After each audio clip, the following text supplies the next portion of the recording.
అన్న ఇప్పుడు 26 నెంబర్ మనం పుల్లలతో పెడదాం, పెట్టి దాని స్పెల్లింగ్ రాద్దాం ఈజీగా. ఎట్లా వస్తుందో చూద్దాం. ఇప్పుడు 26 పెట్టాలి కదా నేను. ఇగో 10 20 20 అయింది కదా. ఇవి టెన్స్ 21 22 23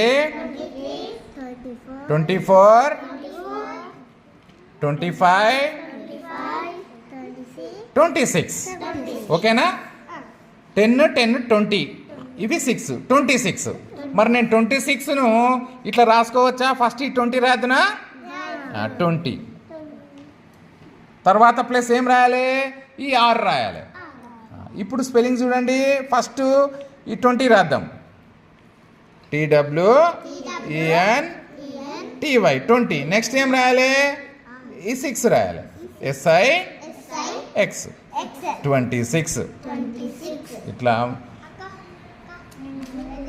26ను మీరు విస్తరణ రూపంలో రాసి దాని స్పెల్లింగ్ కూడా ఈజీగా నేర్చుకోవచ్చు మీరు.